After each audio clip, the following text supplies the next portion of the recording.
Audible Studios presents Fearless Stories, stories of the brave guys from the hazelnut marshy meadows. Written by Katerina Gorishkovy. Narrated by Helen Goldwyn. Performed by Adam Price.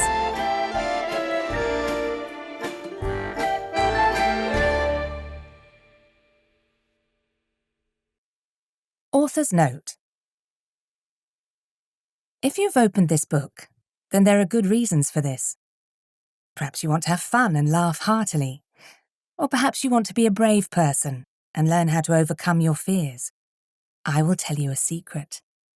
Even in the hazelnut marshy meadows, many people wanted to read this book. Once, the queue was so long that it spun like a huge snail. So, my dearest ones, the hazelnut marshy meadows is a special forest town where the most delicious walnuts and hazelnuts in the world grow. The locals do their best to protect their harvest from flooding, and when the river overflows its banks, the nut pickers' hearts sink. During the wetter seasons, all sorts of exotic nuts are brought to the nut factory from all over the world. Peanuts, cashews, pistachios, almonds, pine nuts, and even Brazil nuts and coconuts arrive at our factory. Just imagine how many yummy treats can be made from them. The town is always busy. Adults make things, and children sometimes create their own. Everyone has some kind of secret, which will be revealed as you read these pages. After each story, you can also take a look at the Owl's Advice Bureau. The useful tips there are worth their weight in gold. Everyone will find something useful, mark my words. Finally, I will tell you the truth and why I decided to write this book. To be honest, I am feeling anxious. I was afraid of doing something wrong. I guess you had a similar feeling when you started something new, didn't you? Do you know who helped me overcome this fear? It was a spotted owl who shared with me their incredible story of bravery. Then she introduced me to her friends. Tarasic the unicorn, who was afraid to go to school. Lolia the mouse, who was afraid of the dark. Kiko the kangaroo, who was afraid that his parents no longer loved him. Marta the squirrel, who was afraid of heights. Romchik the squirrel, who was afraid of fire. Mirko the bunny, who was afraid of doctors. And Boots the wolf, who was most afraid of being embarrassed. I must tell you, I liked their company. We had so much fun. We laughed and cried together.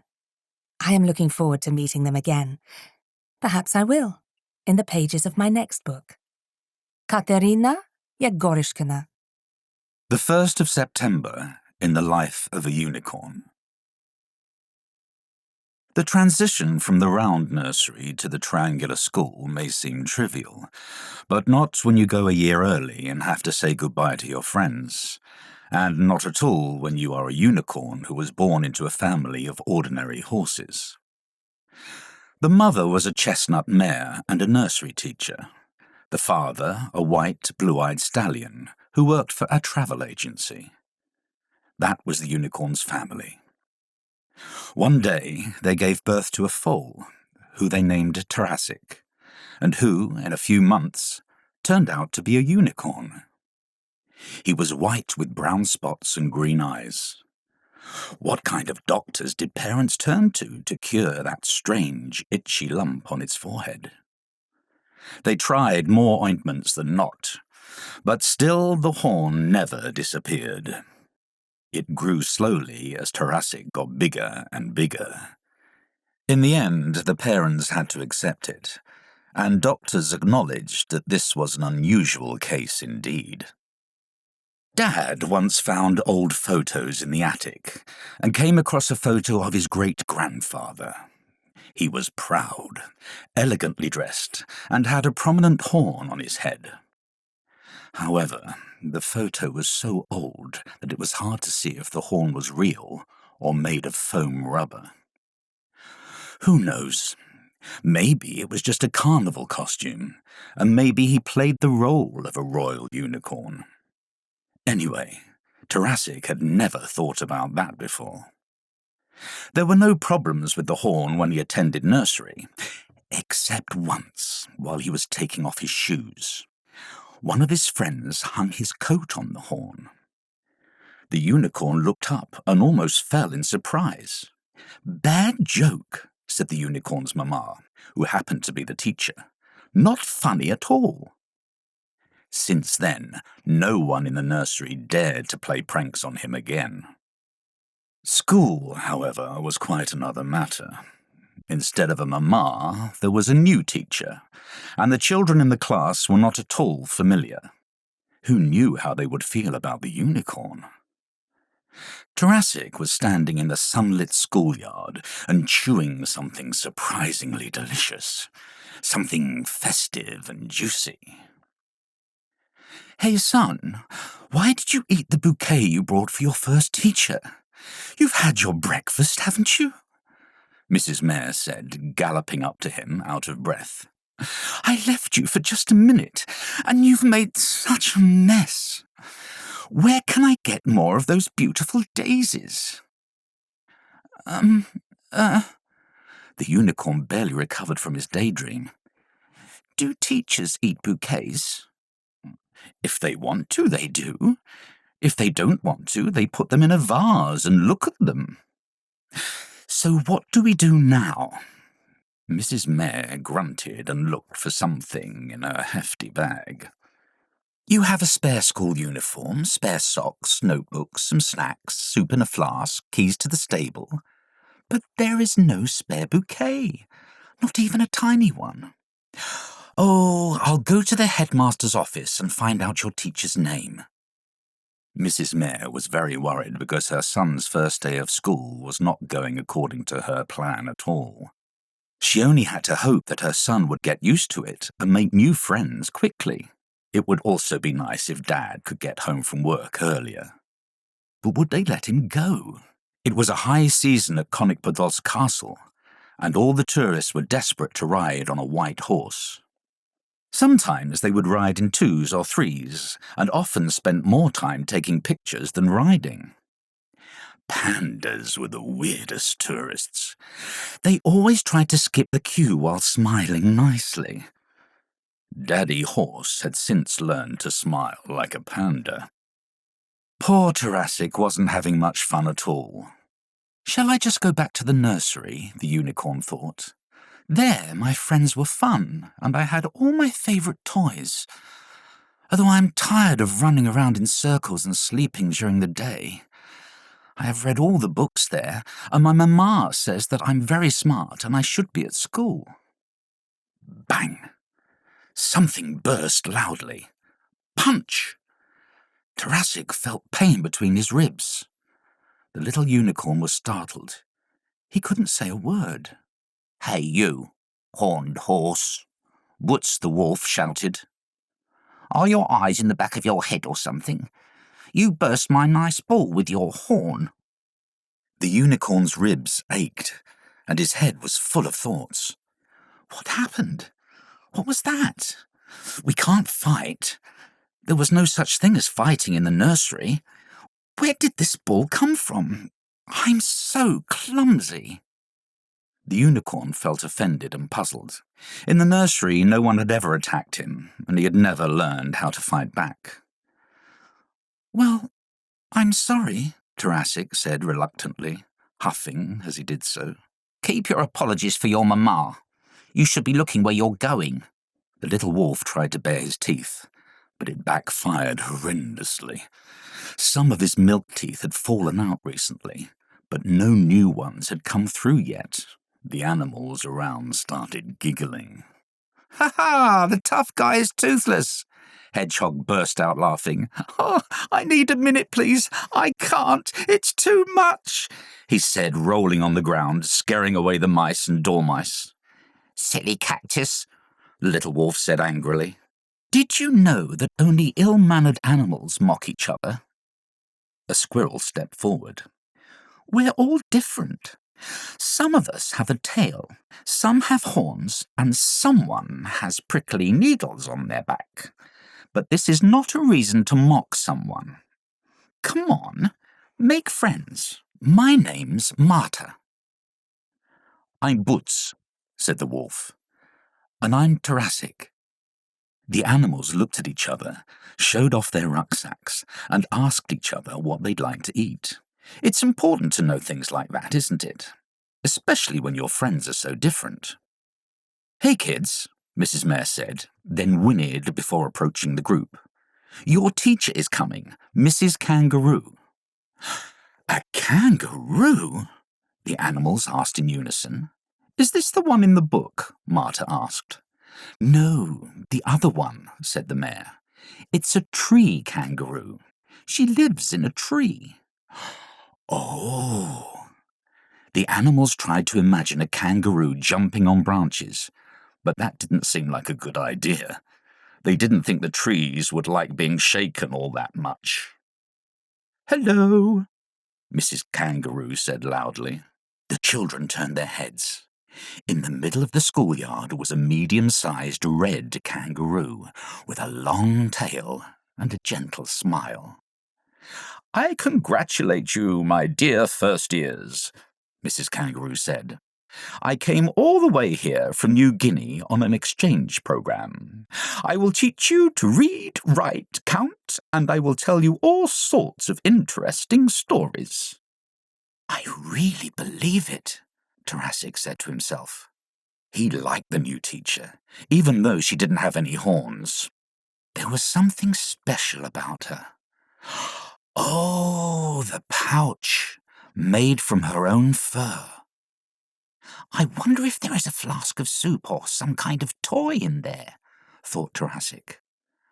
Meanwhile, something in the pouch squeaked and stirred, and then a cute nose popped out. "Oh, there's a baby," Marta exclaimed, pressing her paws to her chest in surprise. "Funny," Butz said. Meanwhile, a school prefect, a young boar, lifted a tiny mouse with white bows up onto his shoulder. The mouse shook a silver bell in her paws. Ding, ding! Ding, ding! When the bell stopped ringing, the teacher invited the animals into the school. The unicorn walked through the maze of school corridors and felt as if he was getting smarter with each turn. So many sharp corners, so many corridors, letters and signs. The school was flooded with blinding light from the huge windows. At first, Tarasic tried to remember where he was going, but it turned out it wasn't so easy. Mr. Elk, the security guard, even said so. "It's not easy." Then, scratching between the horns with his upper hoof, he added, "I'm sure you will remember as the year goes by." In the classroom, the ceiling height was greater than in any typical room. This was probably so the owls and bats could stretch their wings during a break. The desks were very different, high and low, with or without poles, some on wheels and some on skis. You could immediately see that various species of animals were welcome here. Mrs. Kangaroo hung funny pictures on the board, showing what awaited the animals in school. There were tips on how to walk along corridors so as not to get confused. The teacher used her long tail as a pointer, and she waved it so dexterously that she didn't even touch anyone. "I wouldn't want to cross that tail's path," Tarasic thought. "You will study in 2 shifts," Mrs. Kangaroo said. "A group of nocturnal animals comes here at sunset and all others at lunchtime. Got it?" "Yes." Mrs. Kangaroo straightened up and finally said, "Dear children, you are now school children. Every day in the walls of the triangular school, you will make a lot of discoveries. For example, the earth is not quite round. A chestnut is not a nut. A watermelon is a berry. Not everything is pronounced the way it's spelt. Rock can be liquid and water can be solid. Friends can help each other in hard times, but they upset each other too. Each of us has talents, and together we will look for the keys to unlock them." "Squeak!" said the baby kangaroo, which managed to get out of the pouch, where it sat on the windowsill playing with the curtain. Tarasic couldn't help himself and laughed softly. "Oh, that's dangerous," Marta exclaimed from behind the next desk. "Don't worry," Mrs. Kangaroo said calmly. "My baby is tired of sitting. It's time for a break." Soft music played in the corridors, and the children ran out to play. Tarasic quietly huffed to himself to drive away his doubts and approached Marta. "Hi, do you like to read?" "Yes, very much, especially science fiction," said the squirrel. Then her eyes fell to the floor, and looking sad, she said, "But my favourite books were burned in a forest fire, and I won't be able to buy any new ones soon. I'm sorry." Tarasic was a little confused because he didn't know whether he could ask about something sad. I heard there is a library here. Why don't we find it?" "Yes, let's." The library wasn't far away. If you were to draw a corridor as the letter L, it would be located on the hook. The smell of new and old books wafted out of the door, and the air seemed to be as dry as the desert. "Oh, hello to the first years," the librarian said, flapping happily. She was an owl. "Are you looking for the ABC or something a little more serious?" "I love science fiction," Marta said. Mrs. Owl put on her special glasses that protected her eyes when reading. It dries your eyes terribly, and then you have to use eye drops, and began to flick through the catalogue. "So, we have books about space jellyfish, whales, elephants.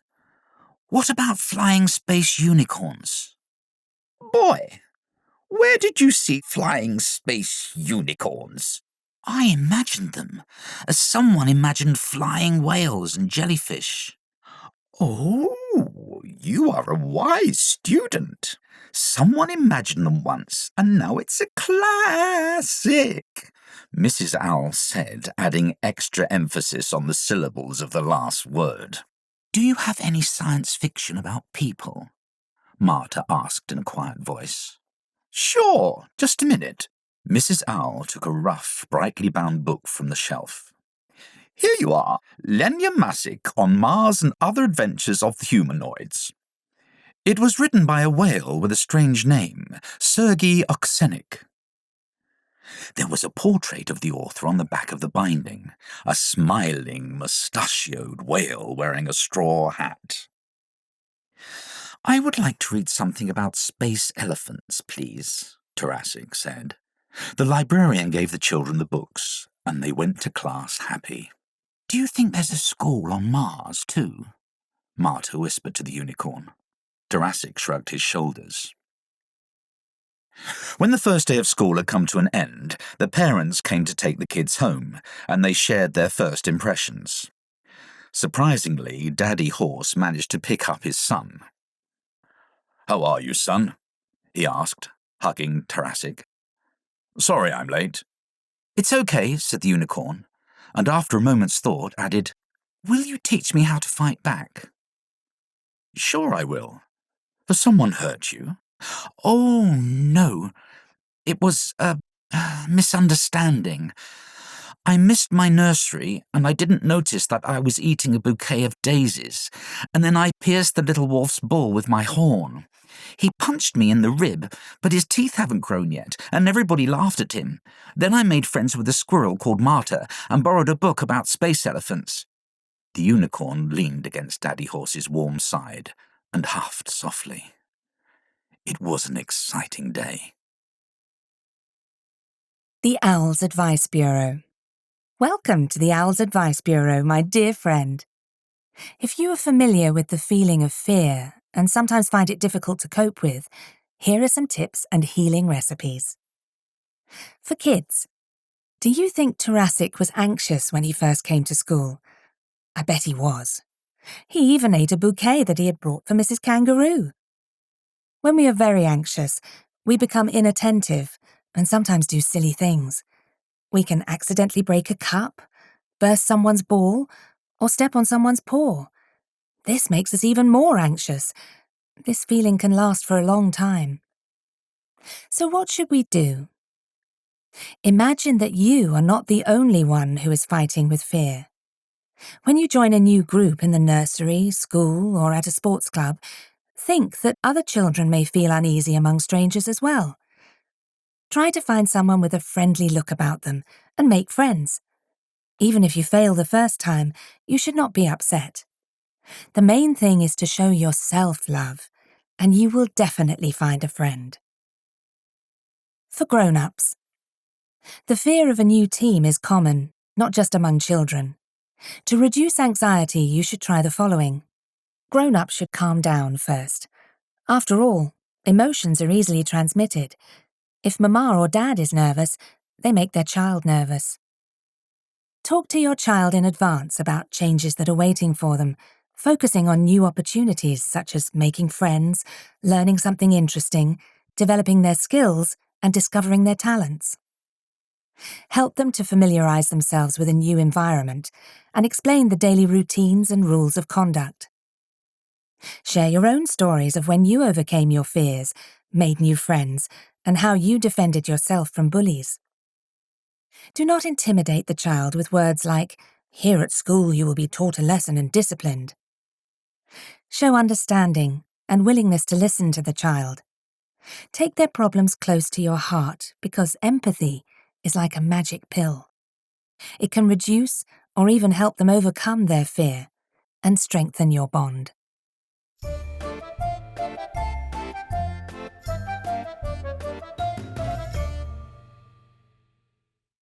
Catch the darkness. The mouse hole smelled of straw and fresh corn. Mamma Mouse was preparing supplies for the winter in numerous bags and jars. She glued pieces of paper on them and made notes in her neat handwriting. The roundest corn grains for our neighbour Mrs. Crow, seeds for kids' soup, corn silk for Granny's healing tea. This time it was Daddy Mouse's turn to tell the kids their bedtime story. He grabbed a book, sat down in a chair, and began to read. Once upon a time, a long time ago, a horde of forest mice lived in the impenetrable thickets and gnawed on roots. Dad, were the roots sweet? Did their teeth hurt? Did they see dinosaurs? Yes, Dad replied, attempting to read on.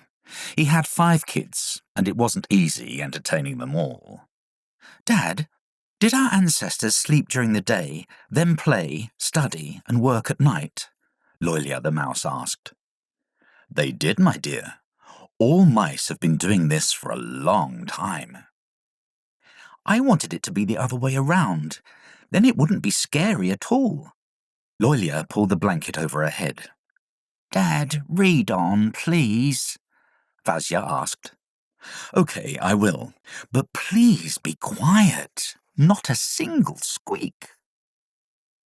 Dad managed to finish reading the fairy tale, at the end of which all the characters fell asleep. It seemed that the mice fell asleep too. Good night, kids, whispered the mouse, and went to switch the light off.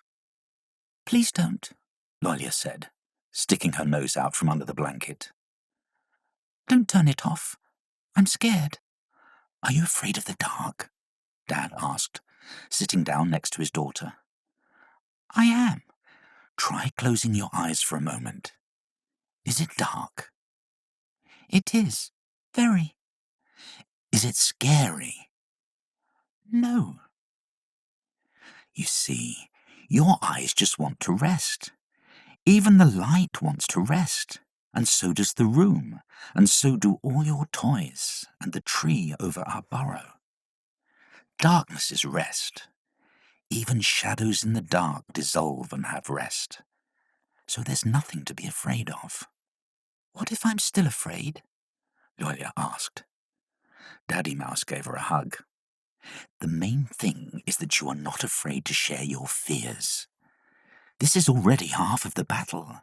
The fears you keep secret become stronger, and those you talk about weaken gradually and then completely disappear, like shadows in the dark. Loilia finally fell asleep. Dad kissed her fluffy red forehead, turned out the light, and closed the door behind him. The room was suddenly filled with thick underground darkness. Everyone was resting, gazing into colourful dreams. "Hey, sleepyheads, time to wake up," Mama said. "Turn on the light." "Is it evening?" Vasya asked, covering his eyes with a pillow. "It's already getting dark. Today is our day off, and we have guests flying over to us." And indeed, as soon as the mice got washed and sat down to dinner, a family of bats flew into the hole, greeting them with flapping wings. Mama put cups of fruit juice in front of the guests and took out some dried moths in powdered sugar from the jar, a special treat for bats. After a delicious meal, the children went to play outside. Only Lolya remained behind.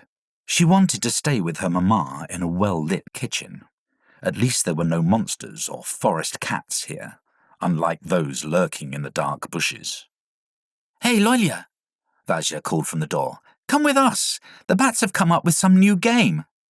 "A new game? Wait, I'm on my way." Curiosity won out. After all, sitting at home and being afraid is too boring. When Lolya came out, it was already completely dark outside. Her brothers, sisters, and friends who were bats discussed the rules of the new game. "So, kids, this game is for daredevils," said Kostya the bat. "It's called Catch the Darkness." "Wow, interesting," the mice said, squinting. "How do we play it?" "Almost like normal hide-and-seek, but you need to hide in the darkest corners and use your ears. If someone makes a noise, they'll be found quicker. When you catch someone, you need to shout, 'Caught the darkness,' really loud."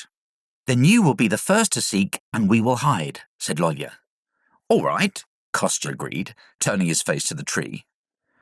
At first he counted to 10 in his mind, listening to the kids' steps. Then he opened his eyes and said, 1, 2, 3, catch the darkness!" Lolya hid in the crack of a wooden stump. She heard the forest ants moving inside the tree, bark beetles gnawing out their passages, and old wood crumbling to dust under her paws. She could also hear her heart pounding. It was throbbing in her ears. "I've caught the darkness!" Kostya shouted over her shoulder. "Oh, why so fast?" Lolya said, leaving her hiding place. "You were breathing too loudly." "Well, of course, I was scared.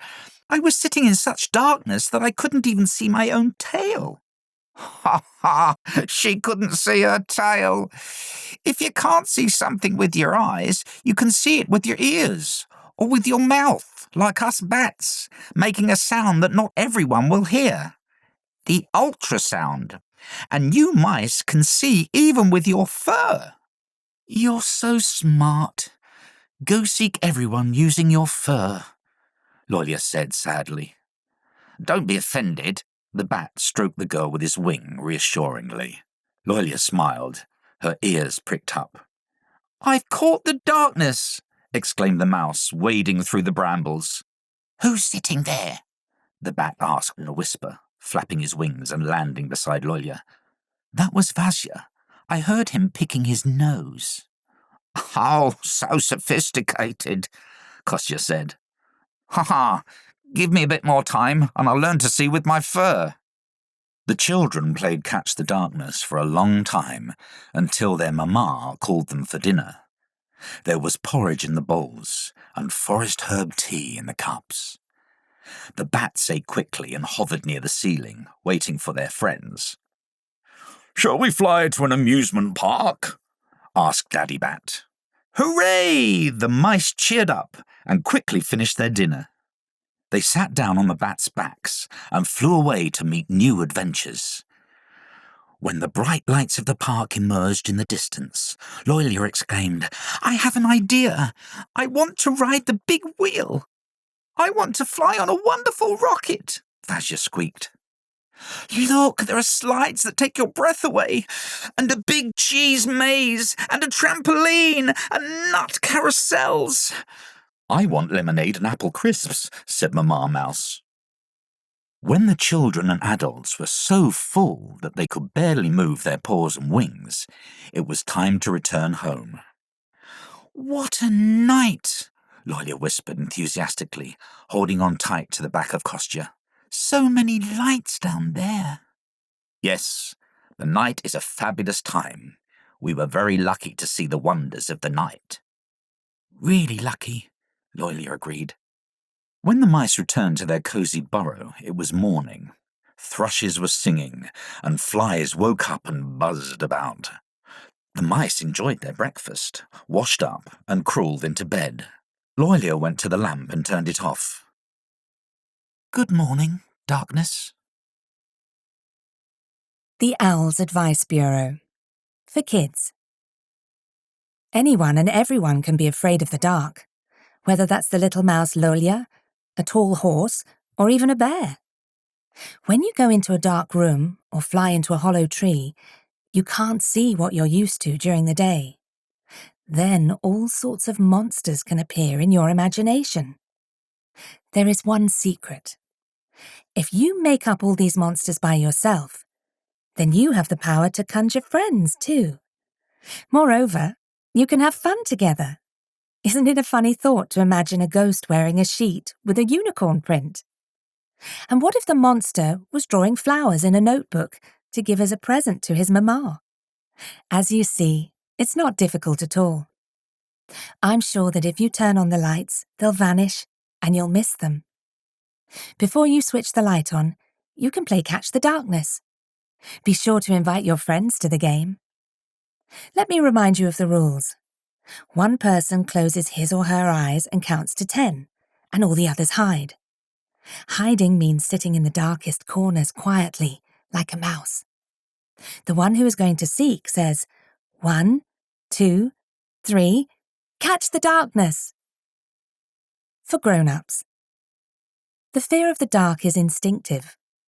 It usually appears before school age, when a child's imagination is rapidly developing. Sometimes it accompanies us throughout our lives, manifesting itself even in small things. What if a biting insect lurks in the dark? Here are my tips. Do not shame a child when they are afraid of something. Offer some support and comfort instead.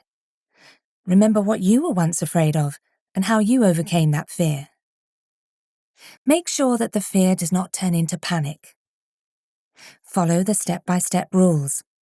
First, leave the lamp on, then keep the bedside lamp on until the child is sure they are safe before turning it off themselves. Play together in the dark, or give your child a magic torch or an invisible powder of courage, thanks to which fear is reduced or disappears forever.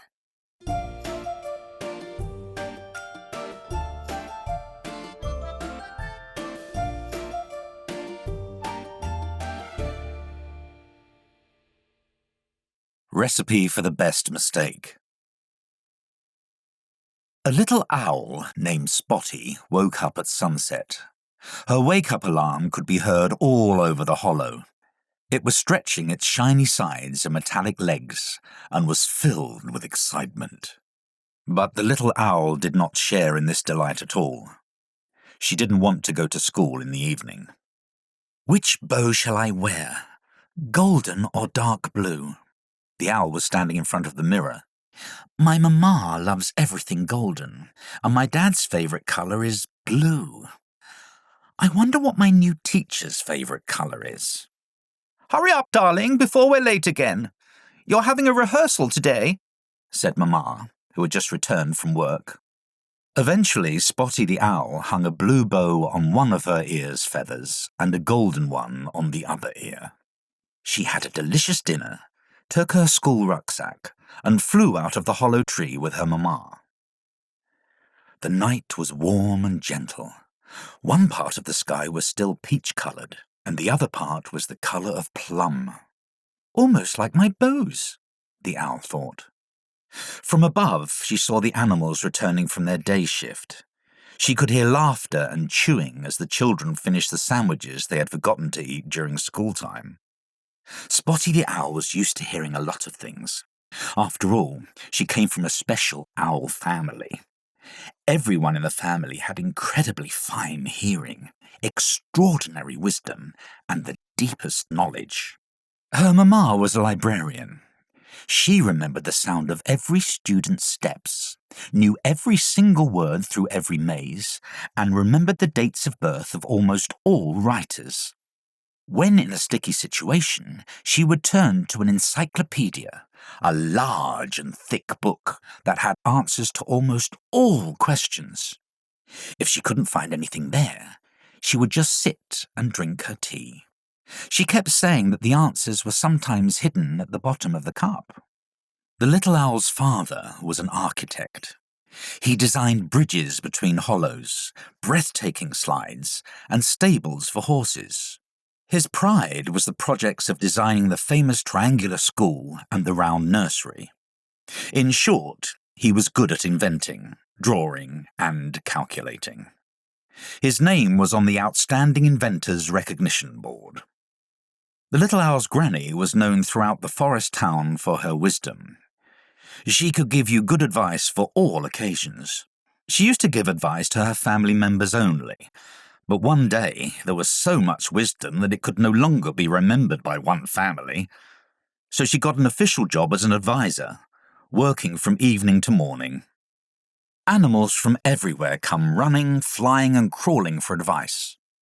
She also has a first aid kit with rare, miraculous medicines. It is good, though, that at least Grandpa Owl is neither a wise man nor a librarian, but just a practicing yoga devotee. In the evening, he does exercises for the moon, and in the morning for the sun. He says that's how he greets them. Although Spotty can't understand this and likes to say hello with the usual word, hello. Sometimes Grandpa stands on his head, sometimes on his tail, or just lies down and rests. Owl yoga is an art in itself. This is especially true about an exercise that trains the turning of the head 360 degrees instead of the conventional 270. Everyone in the owl family, no matter what they did, always felt very confident. Everyone except the little owl, who doubted everything. She heard and felt so much that those feelings and thoughts sometimes got confused and clashed in her head. Spotty the owl felt lost thinking about what to wear, when to raise her wing at school to ask a question, or how not to make a mistake. "Bye, darling." Mama Owl landed at the school gate. "Bye, Mama." "Behave, my dear." "I will," the little owl sighed, adjusted her rucksack, and went into school. Certainly she could have flown in through the window of her classroom instead of walking all those corridors. However, this was the school's requirement. Everyone had to enter through the main entrance. The little owl entered the classroom and sat on the pole of her desk. The school bell rang shortly after. "Good evening." Mrs. Kangaroo straightened up to her full height in front of her class. "Today we are having a rehearsal for the Green Festival." Children in the classroom rustled their notebooks, where the lyrics of the festive songs and their part in the play were written down. "Ask me, I've learnt everything," Butz the wolf boasted. "I forgot everything," Yolia the mouse admitted. "Our bat friends visited us, we rode on rides, and all the words bounced out of my head." "We'll have to bring them back," the teacher said, smiling. "To do this, we need to practice well. Children, remember, the important thing is to be a team, to act together, to hear not only yourself, but also each other." Spotty the owl raised her wing and asked softly, "Mrs. Kangaroo, I forgot what shade my frog costume should be. Light green or marsh green?" "Marsh green is better. But it doesn't matter, especially if you put glitter on top of everything." "Thank you."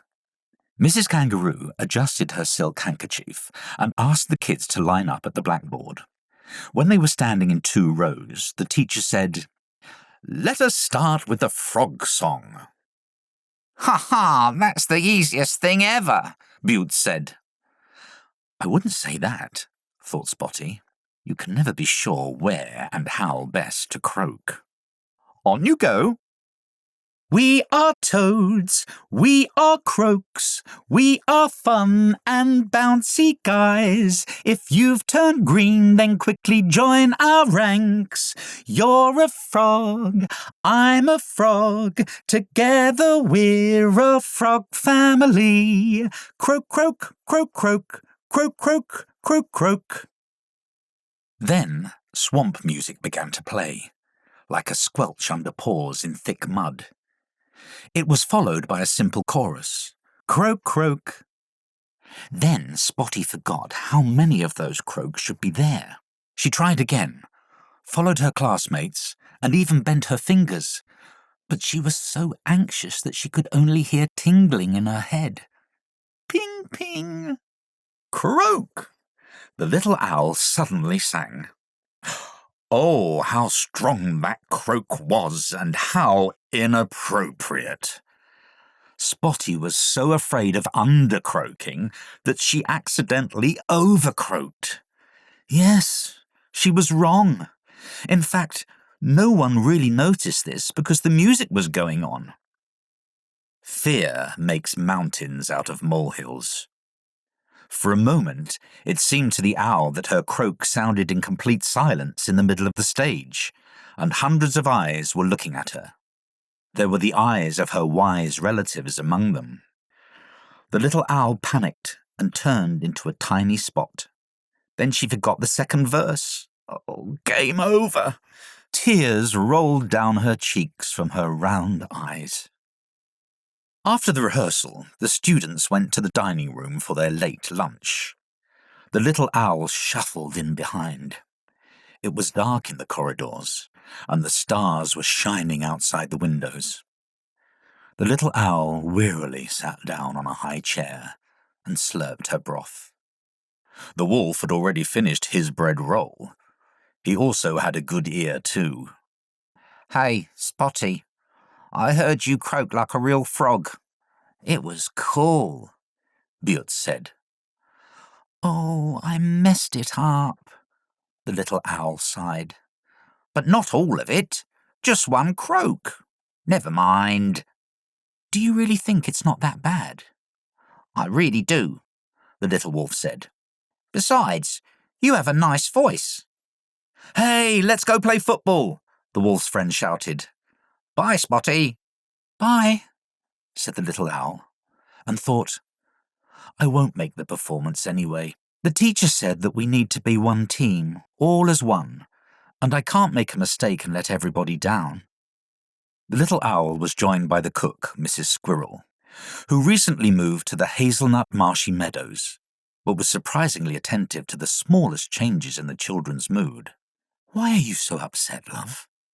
Oh, I'm okay. I just feel like I'm a bad person.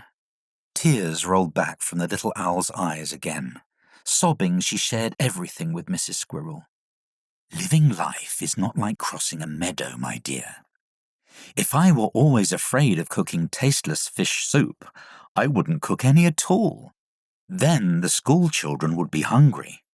I just cook.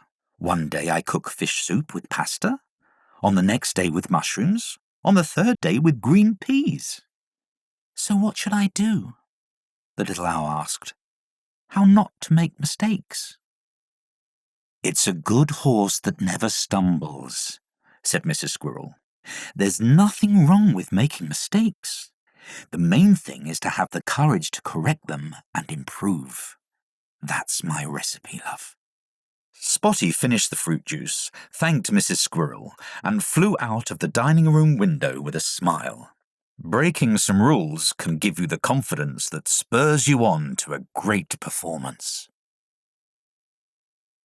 The Owl's Advice Bureau. For kids. Look, I was wrong. Drowning in work. I never noticed how my granddaughter developed a fear of making mistakes. I am sorry. I promise I will improve and be more attentive. You know, it's good that the advisor for Spotty was Mrs. Squirrel this time. What if this mistake made sense and everything turned out for the best? for grown-ups. If you are too critical of your own mistakes, and perfect is one of your favourite words, welcome to the Anxious Perfectionists Club. Its members usually look to the future with fear. They are afraid to try something new and gradually lose the joy of life. What can we do about it? Do not give in to despair or dissatisfaction because of some small mistake. Prove to the child by your own example that multiple attempts are important for new experiences and moving forward. Help your child correct mistakes, where possible, learn from them, and look forward to the future with hope. Warn your child against making mistakes that may endanger their life or health, physical or mental. Do not devalue the child's efforts and personality. Try to look at the error from a different angle. Did it help create something new, such as a new word, a new game, or a new dish? Sometimes a seemingly wrong decision turns out to be the wisest. Focus not on results, but on pleasure and the development of new skills in the process. Believe in your child and support them regardless of what they have achieved.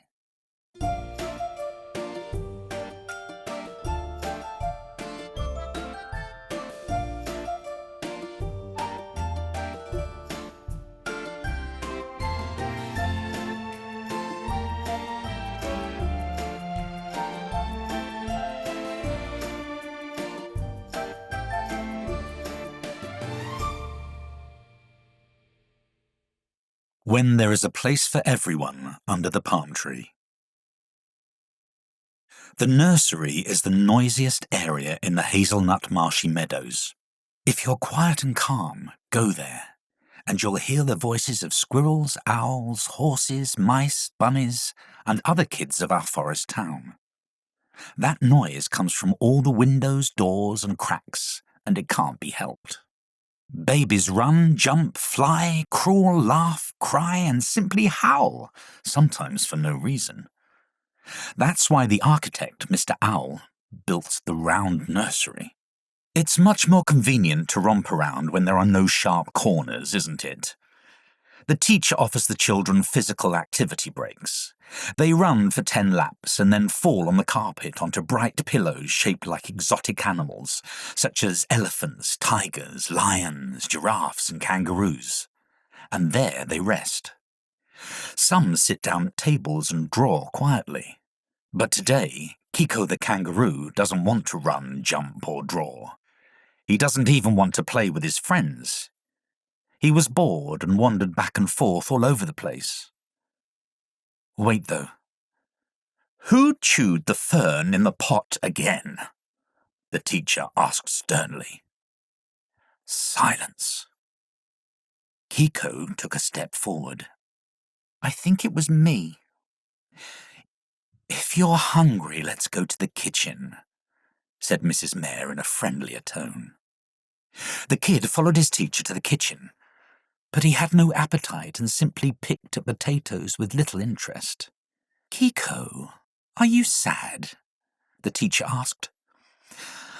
I don't know. I just want to be a little like my brother, so that my mama can carry me in her pouch to work. Is that why you don't want to eat? Yes, I've already tried to get into my mama's pouch, but I didn't fit. I need to shrink. Or perhaps I could go to work with my dad. Oh, where does he work? He is a flight attendant on a big plane. He offers the passengers tea, coffee, and coconut milk. He should be back from New Guinea soon, Kiko said. He brightened up a bit and relaxed after letting out a heavy sigh. But they don't allow them to take children to their workplace. I see. But you'll grow up faster than your brother, and then your dad will take you. He might. Soon the parents came back to pick up their children from the nursery. Mrs. Kangaroo was the last because there were a lot of things to do at school before the Green Festival. Some of the students forgot their words, some of the parents did not know how to make a crocodile costume, and the bunny broke his paw and needed some home visits. It's good that kangaroos can jump so fast, otherwise it would be impossible to make it in time. The little baby in the pouch almost got sick from all the jumping, and he fell asleep with his pink nose poking out of the pouch and his little paw hanging out in a funny way. "Kiko, honey, let's go home." The kangaroo took his drawing from the shelf, changed his shoes, and went to meet his mama. "Could you pick me up, please?" Kiko asked suddenly. "It's going to be hard for me. Sorry, darling." "Just for a minute." "Okay, just for a minute." Mrs. Kangaroo took Kiko in her arms and leaned on her tail to keep her balance. "I missed you today, Mama." "I missed you too, my boy. Let's go home and cook something delicious." It had been almost a month since the kangaroo family settled in a house on the old wide hornbeam. The flat was comfortable and cosy, and Kiko occasionally remembered their home in the dense tropical forest. There were relatives, friends, juicy vines, a shop that had coconut chips, and a huge volcano that smelled of smoke. This new house was temporary, of course, only for a year. But it's just been too many changes for one child, all year long. Kiko's parents were always busy. Kiko took the photo album from the shelf and started flicking through the pages. In one picture, he'd just been born, and Dad was lifting him above his head. The next was a photo of Granny cooking berry and fruit candies for their holiday. Mrs. Kangaroo put the sleeping baby in the crib and sat down next to Kiko. "We're all a little out of place," Mama said. "There are different trees, animals, customs. Even the sun shines differently." "Mm-hmm. It's warmer where we used to live." "Are you cold?" "A little. I was always warm in your pouch." Mrs. Kangaroo hugged Kiko tightly when the baby began to cry. "You were so busy wriggling in my pouch that I couldn't stop laughing." "Yeah," Kiko said, sobbing with a smile on his face. "You said I was your tickler." "Yes, you were as small as your brother. You didn't know how to skip back then. Now I know." "Oh, now you can talk, draw, dance, jump on branches. I'm so proud of you. You can teach your brother." "What if I teach him how to nibble on ferns in flower pots and jump over a full pot?" Mama laughed. "Then I will have 2 mischievous kids." Kiko felt sad again. "But you love the baby more than me, don't you?" "Why do you think that? You're always with him. Baby this, baby that. Kiko, wait." "Because he still can't do anything. He can neither eat with a spoon, nor skip, nor play. He needs a lot of help." "Here, look at this photo." Mama turned the page, and they saw little Kiko being spoon-fed by his mama. "I look so funny here with that dirty fluff on my cheeks and a pink nose." "Yes, at first you didn't have any hair at all and were completely blind." "I can't remember that." Kiko scratched his head with his tail. Mama flicked through the album and stopped to look at the photo of a palm tree under which the whole family sat in the shade, hiding from the heat. "When I was born, my dad planted this palm tree. It was small to start with. Only I could hide under it as I squatted down. Then I hid under it with my sister. When my brother was born, the 3 of us hid in the shade of the palm tree. From year to year the tree grew, and so did its spreading shadow. That's why there was plenty of room. All of us could fit under the palm tree, no matter how many of us there were." "I remember that palm tree," Kiko said. "It was huge a month ago. I think even a plane could hide under it." His mama smiled and went on. "When a tree grows, its shadow does too. And when the family grows, the love in it does too. When I met your dad, I felt like my heart was already filled with love. But when you were born, it was as if I had grown another heart, and it was also filled to the brim. And now there is one more. It's just that there's more love. Kiko put his ear to his mamma's breast and listened. If there are 3 of them, they all have a common heartbeat, he said. Indeed. We're one family, Mamma laughed. What do I need to get a heart for my brother too? You can sing him a lullaby, or play a ball game when he wakes up, Mamma said, looking at the crib. I can teach him to jump on branches and wash his face when it gets dirty. Great idea, Mrs. Kangaroo said excitedly. Then I'll have more time to do my work. Then I can read you a book, or we can go to a cafe together. Dad can watch the baby for a while. By the way, do you want to hear a secret? Kiko's beady eyes sparkled with interest. Just don't tell anyone. Mamma narrowed her eyes mysteriously. Dad will bring you some special gifts from Granny. Which ones? You want to know everything, don't you? All right. Fern jam, bamboo and coconut syrup, berry and fruit candies, and something else. What? Dad is planning to build a real hut for you. To do this, he carries a whole bunch of palm leaves on a plane on every flight. Wow! Kiko was thrilled. So many adventures were ahead of him, and they will all be together. Kiko, Dad, Mama, and the little baby. How can I fall asleep now? Kiko said. I wonder if I'll grow a heart for my brother while I sleep. The Owl's Advice Bureau. For kids. If you have younger brothers or sisters, it's easy for you to understand Kiko. Most of all, he was afraid that there wouldn't be enough love for him in his dad's and Mama's hearts. The feeling that the little kangaroo is experiencing is jealousy. However, even this strong feeling can be dealt with. Think about how difficult it is for a baby. They can feel like an alien from a distant galaxy.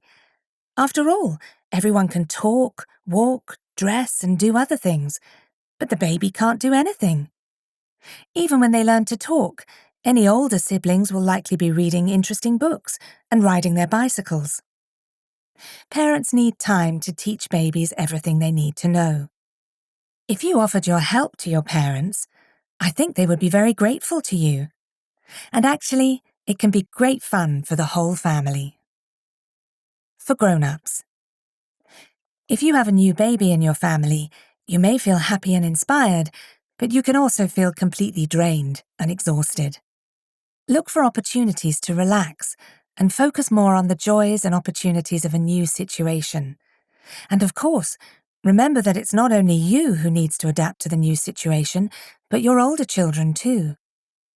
Here are some tips. Find time and energy to spend quality time with other family members.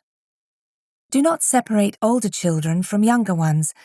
They need to know that there is enough space in your heart and your life for everyone. Ask older children to help you, but remember that taking care of the baby should not be their responsibility. Always thank them for their help. Don't compare children, and don't fuel the competitive spirit. Just teach them to cooperate and enjoy each other's company. Never say things like, "You're the eldest," or "You're still small." The first phrase can make the older child want to behave like a toddler, and the second one devalues the intentions and actions of the younger one. Remember that older children follow your parent model. If you manage to maintain an atmosphere of happiness and cooperation, your children will have a positive attitude towards parental responsibilities in the future. Allow your children to experience unpleasant feelings, fear, jealousy, aggression, sadness, etc. Support them and assure them that happy feelings eventually prevail. Use magic pills when dealing with jealousy. The formula is love plus trust.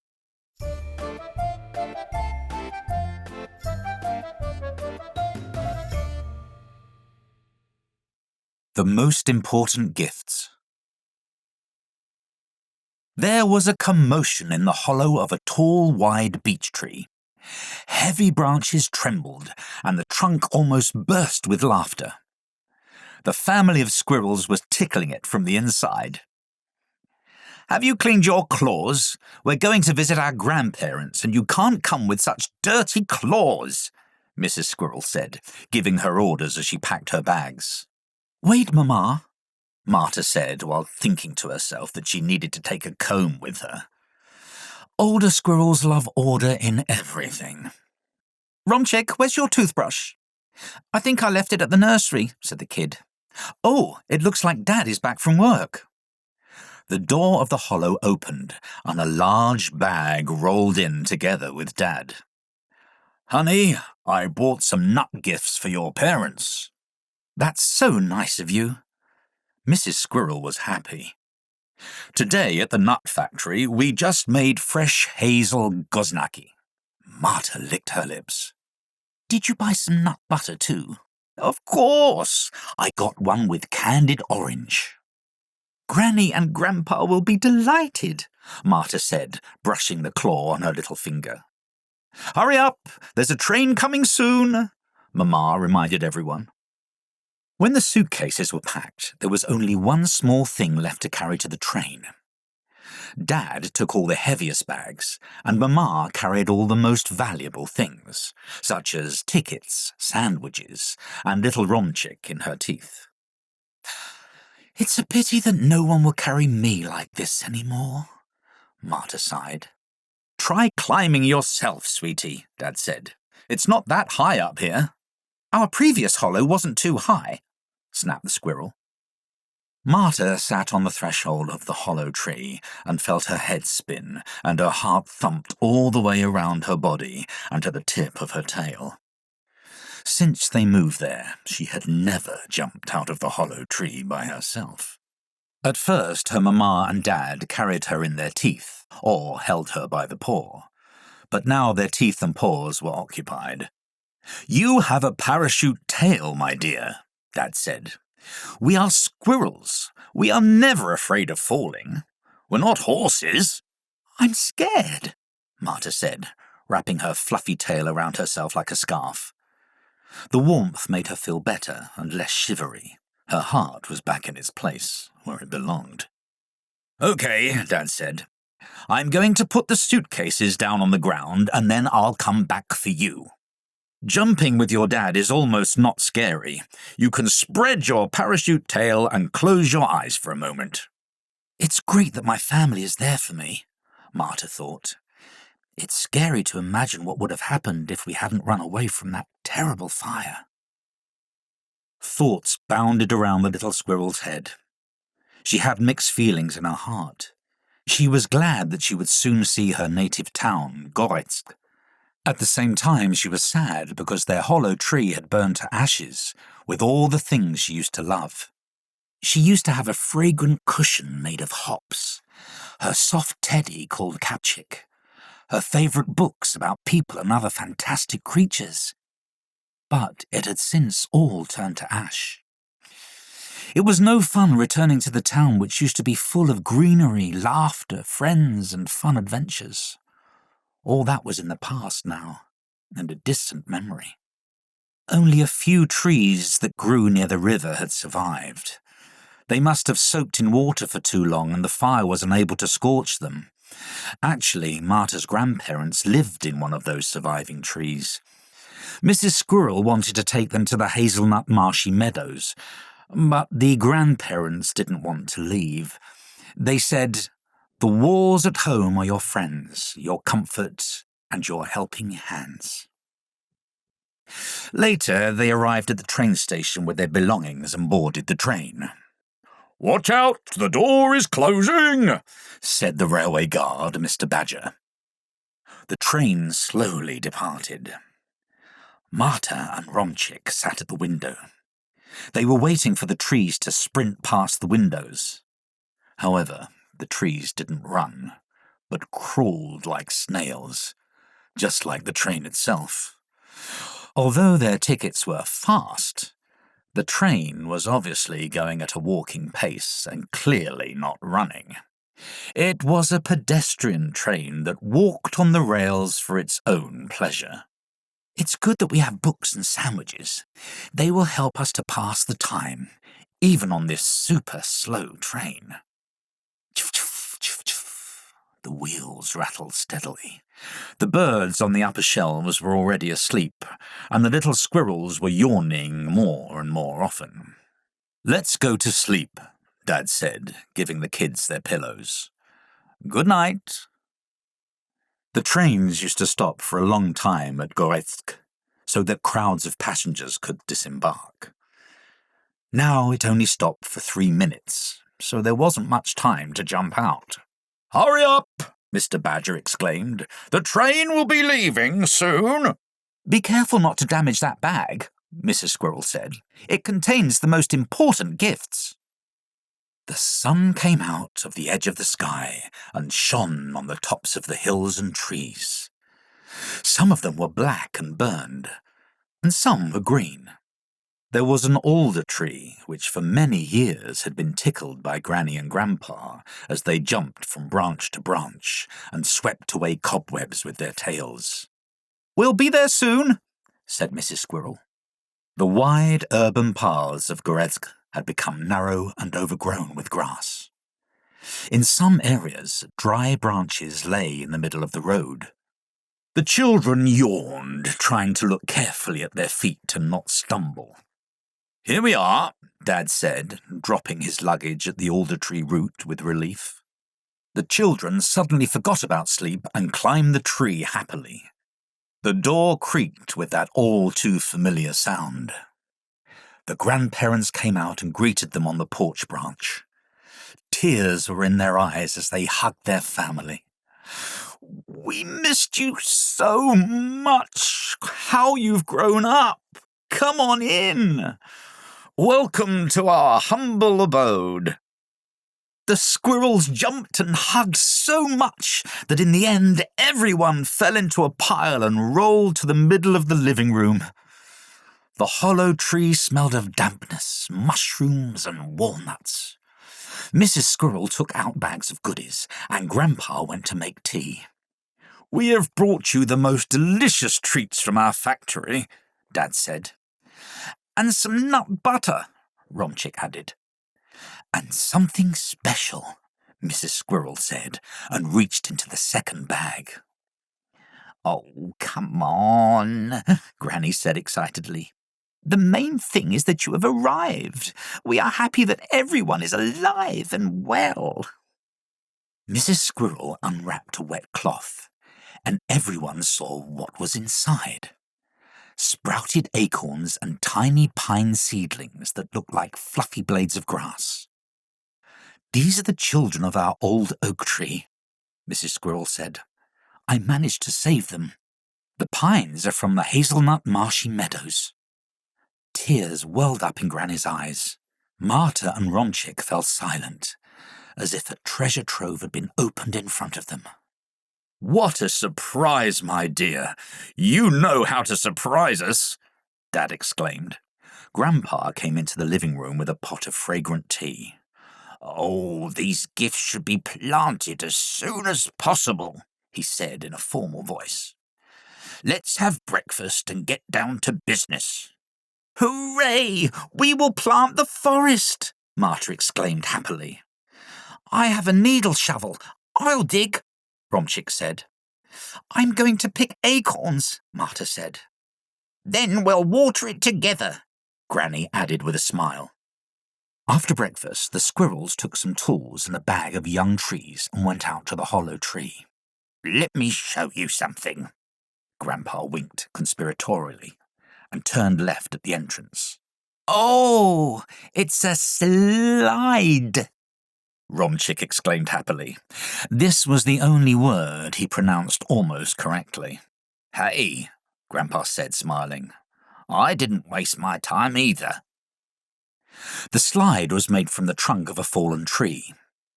Grandpa took his time to take the core off and polish the surface so that no knots interfered with fast sliding. He attached the slide near the entrance to the hollow so that, if necessary, anyone could quickly slide down or push down their heavy bags. "That looks like fun," Mrs. Squirrel said. "Who wants to try?" "I do," Dad said, and happily slid down to the pile of dry leaves at the bottom. "Yippee!" Romchick followed him with a squeal. "Are you going, Marta?" Mrs. Squirrel asked cautiously, noticing her daughter's anxiety. "Sure," Marta said, taking a deep breath. "You're going with me, aren't you?" "Of course, my dear. We are always here for you." Suddenly, the little squirrel felt as if she was bigger than herself, bigger than her doubts, as big as the sky. Warmth and trust filled her, and her tail became a reliable parachute again. Yippee! Marta came down with the breeze and landed on the pile of leaves. Her mamma and Granny followed her. Grandpa jumped up a tree and quickly closed the door. "Hooray! Everything's in place! Let's get to work!" Dad exclaimed. They didn't want to jump on burnt branches. The dead wood could crack at any moment. So the squirrels walked on the ground. There was an unusual silence around. Birds could be heard in some corners, but they were mostly far away. "Oh, this is our old oak," Marta exclaimed. "Look, the grass is already green around it." Marta ran her fingers through the grass, and suddenly she saw her teddy bear, Capchick. It was dirty, covered in soot, but intact. "My Capchick." The squirrel held him to her heart. "It looks like your teddy bear is waiting for a warm bath," Mrs. Squirrel said, smiling. Suddenly, Romchick began to sob. "What's the matter, dear?" Dad asked. I... Romchick stammered. "I stood there. Everything was burning down." Dad hugged Romchick. "You did the right thing. You jumped out of the hollow tree and called for help.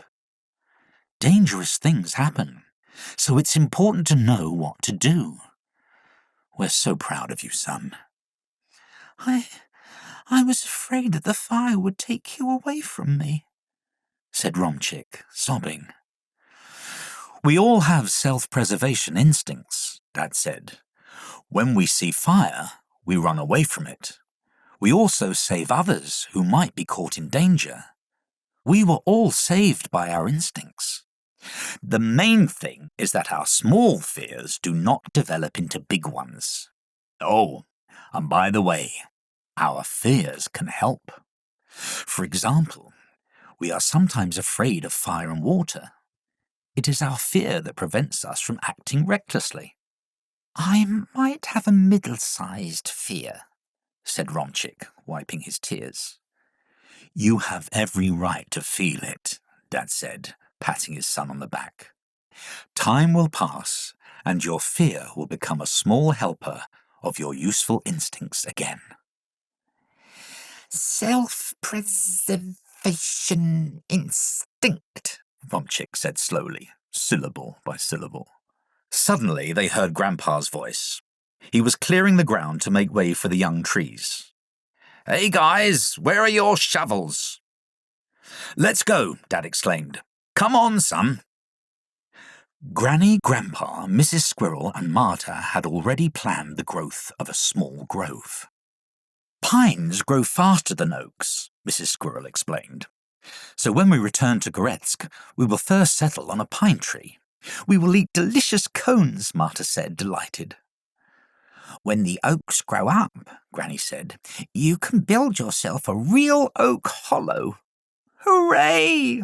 Marta rejoiced. "Do you hear, Romchick? We will live in an oak hut again, just like before. Did you hear that, Capchick? I'll take you with me, I promise."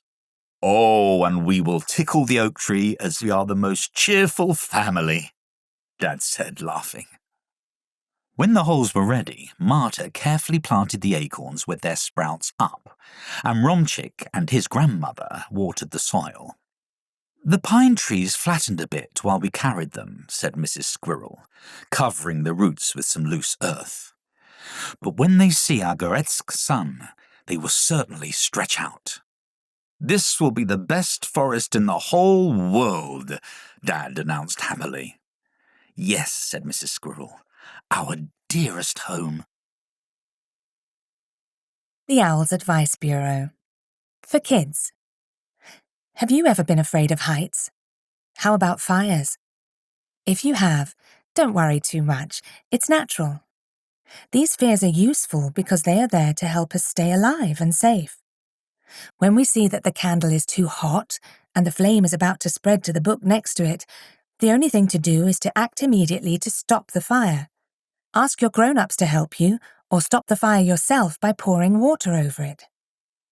If you're on the edge of a cliff, it is better to take a few steps back. This is what the fear of heights will remind you of. However, sometimes these useful fears swell to incredible proportions. They become too big, and they prevent us from acting. Our brain seems to freeze. Our body becomes numb. The words get stuck in our throats. That's when fears become really dangerous. To avoid this, you need to know how to act in critical situations. Ask your parents how to deal with the situation calmly and what to do in the event of a fire or when you are standing at a considerable height. Take your time to think together about why the squirrel, Marta, managed to overcome her big fear of heights and how she found the courage to go down the slide. Perhaps she realized that the height of the slide was safe for her. How did the support of her family help her? Do you think she just loves slides? Anyway, when your fears have grown too much, be sure to share them with your parents or with grown-ups you trust. For grown-ups. Fear of heights and fear of fire are there to support our self-preservation instinct. Sometimes they are associated with the fear of death or a fear of losing your home, for example, due to a fire. Here are my tips.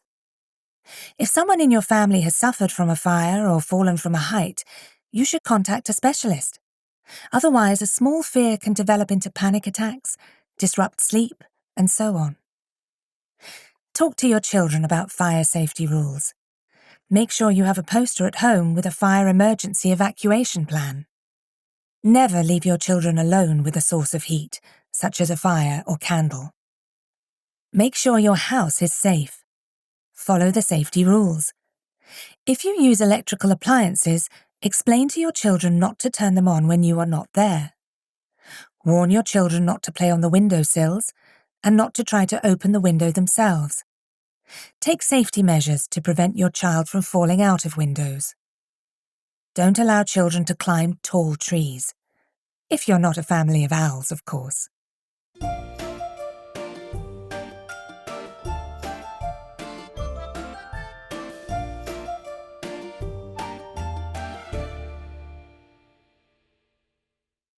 Who likes to be afraid? Ah, goodness me! What happened? My paw hurts, Miyako the bunny mumbled. It's okay, said Butts the wolf. My dad is a doctor. He'll examine you. Do you want me to take you to our den? No, Miyako said. I'm feeling better. I'd better go home. It's up to you, Butts said, surprised. Guys, the game is over. We have an injured player here. The animals brought the soccer ball to the school gym and took Miyako home. Miyako's grandmother was already standing near her house looking at the kids. What happened? He's hurt his rear left paw, Butts said.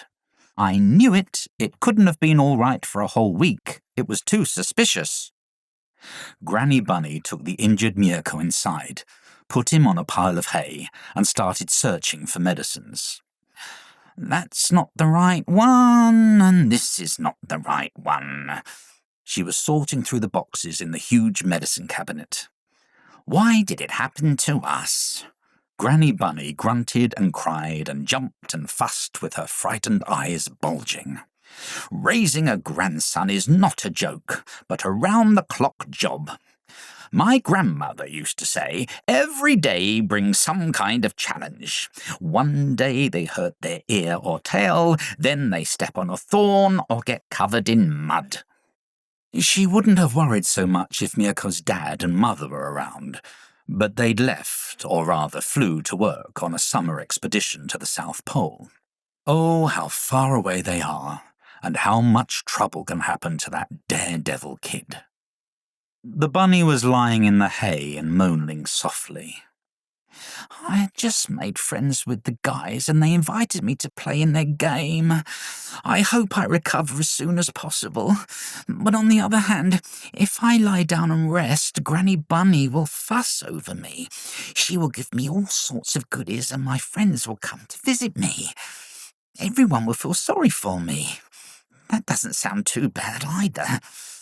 At least until I get tired of lying around and doing nothing. My granny now has something to do instead of just moving things from place to place. Mirko decided to moan louder to see what would happen. Will Granny Bunny bake a pie to comfort her grandson? Oh my goodness, Granny Bunny said in despair.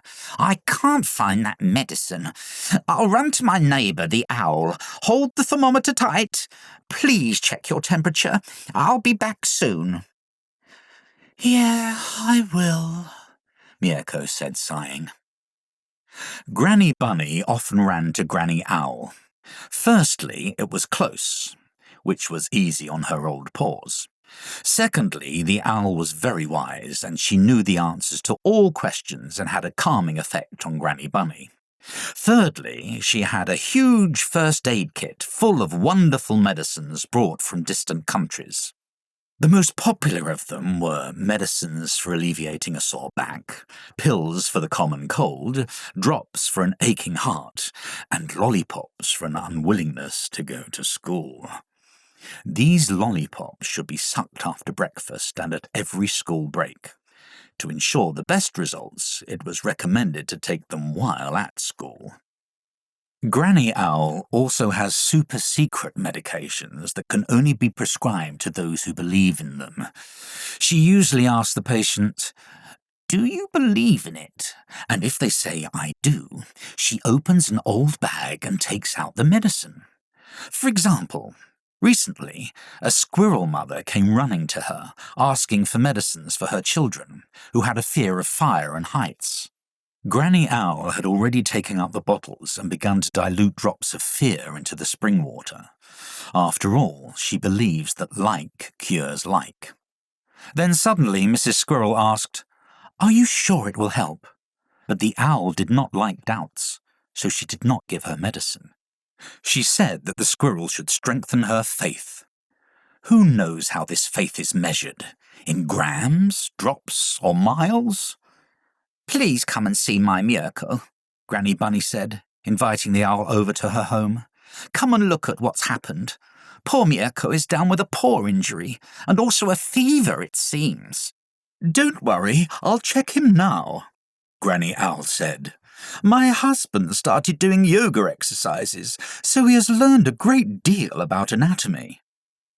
"Mirko, what's your temperature?" Granny Bunny asked. 38.8 degrees, said Mirko.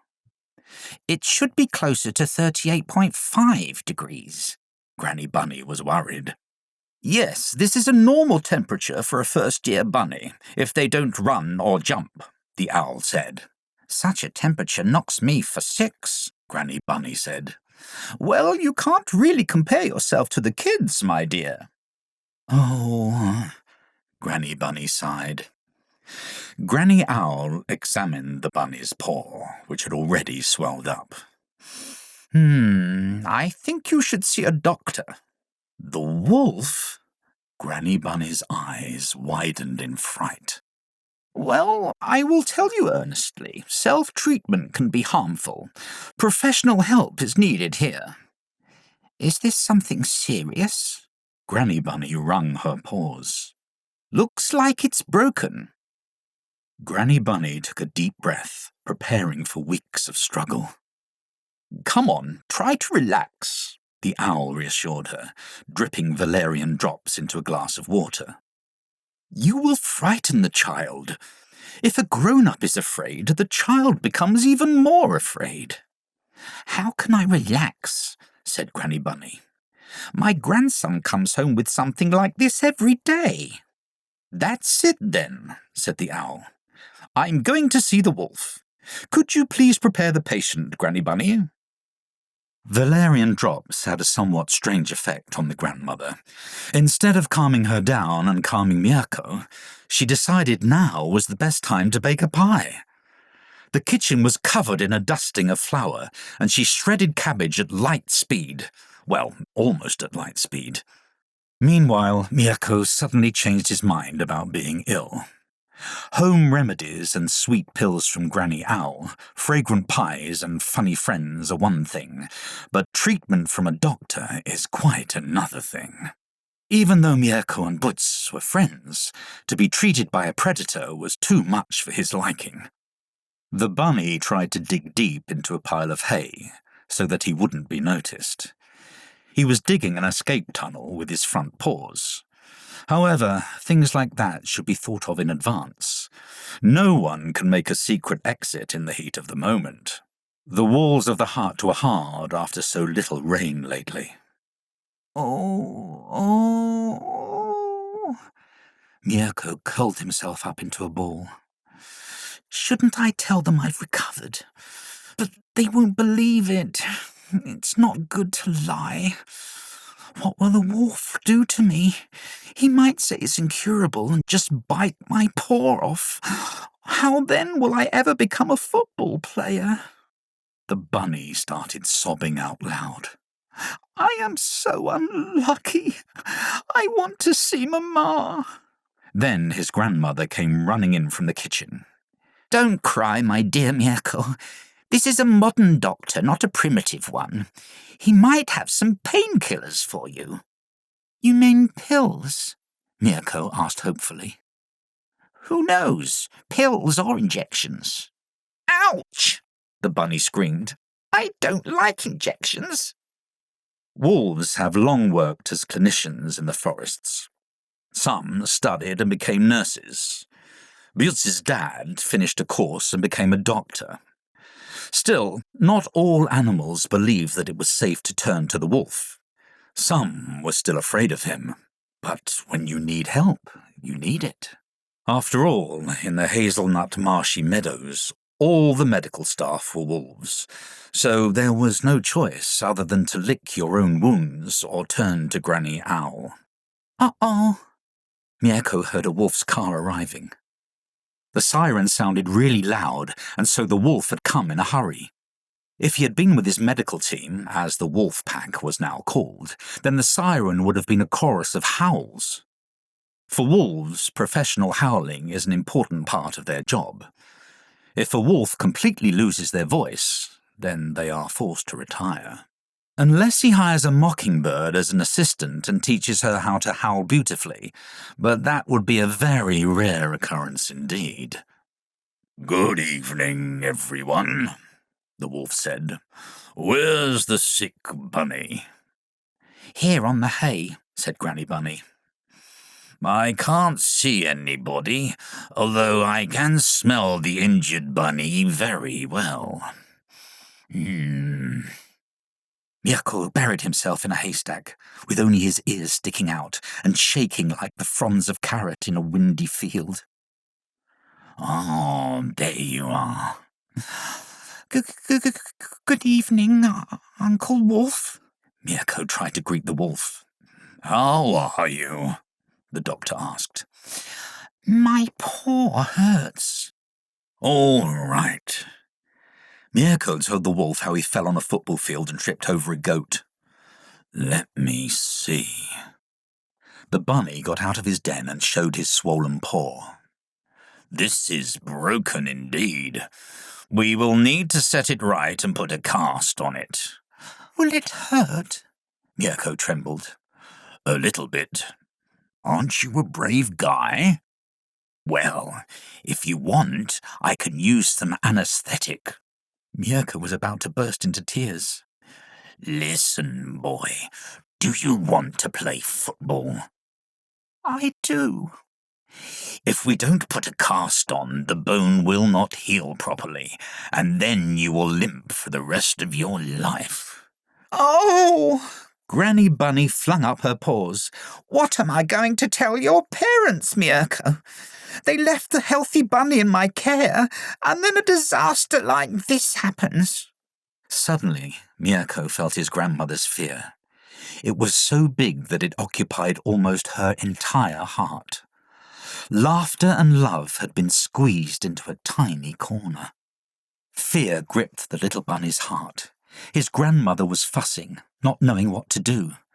Mirko didn't want to be paralyzed by fear like that. "Okay, where's your injection needle?" the bunny asked decisively. "Well done," said the wolf. Then he got everything he needed to treat the injured paw. After all, thought Mirko, it is not for nothing that they say that rabbits are cowards, but I suppose everyone can worry a little. Mirko stared up at the ceiling and waited for the needle. The doctor injected the anesthetic with his needle. "Ouch!" said Mirko. Then the doctor skillfully placed the broken bone back into its correct position. "What a brave boy," the wolf said, putting on a cast. "Here's a carrot lollipop for you." "Thank you." The doctor put a shiny sticker on Mirko's cast. There was a photo of a top football player on it, Mopwani, the giraffe. "Try not to hop too fast yet," the wolf said. "Lie down and read. Invite your teacher to visit you. Lots and lots of rest for you, Mirko." "All right, thank you, Doctor." "Not afraid any more?" "I'm tired of being afraid," the bunny admitted. "That's great." The wolf was about to leave, but the bunny stood in the doorway. "Thank you so much. Why don't you stay and try some of my pie?" "What kind of pie? Is there meat in it?" "Meat?"